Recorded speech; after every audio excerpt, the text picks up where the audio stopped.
Welcome to Weekly Investment Podcast bersama saya Ferdiansyah Putra dari Eastspring Investment Indonesia untuk Prudential Indonesia. Dalam 20 tahun terakhir, di pasar saham Indonesia terjadi sebuah fenomena yang disebut window dressing. Window dressing merupakan suatu kondisi di mana harga saham di bursa cenderung menguat jelang pergantian tahun.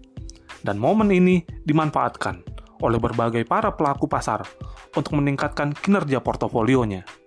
Akan tetapi, jika diteliti lebih dalam lagi, fenomena window dressing juga cukup sering terjadi pada setiap kuartal.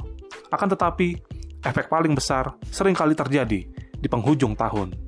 Fenomena yang telah terjadi berulang kali ini seringkali dimanfaatkan para investor untuk berinvestasi menjelang akhir tahun untuk melakukan akumulasi investasi pada instrumen investasi saham. Hasil investasi diharapkan akan menanjak, karena investor-investor lain juga akan melakukan hal yang sama. Hal ini akan turut berkontribusi terhadap kenaikan hasil investasi saham sebagai akibat berbondong-bondongnya investor dalam melakukan akumulasi pada instrumen investasi saham menjelang akhir tahun. Tahun ini, pergerakan harga saham di Indonesia bergerak dengan fluktuasi yang cukup tinggi, di mana indeks harga saham gabungan sempat menyentuh kisaran 3.900 pada Maret lalu.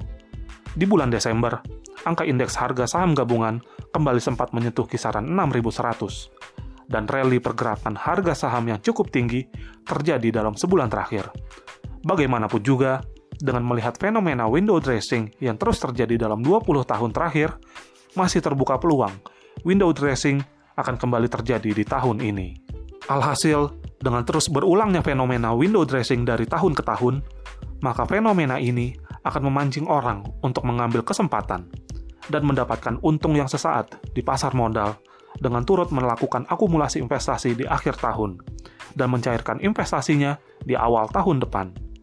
Sebagai investor, alangkah baiknya jika menyikapi fenomena ini dengan cukup bijaksana, dengan tetap fokus melakukan investasi dalam jangka panjang ketimbang hanya memanfaatkan momen window dressing yang hanya sesaat.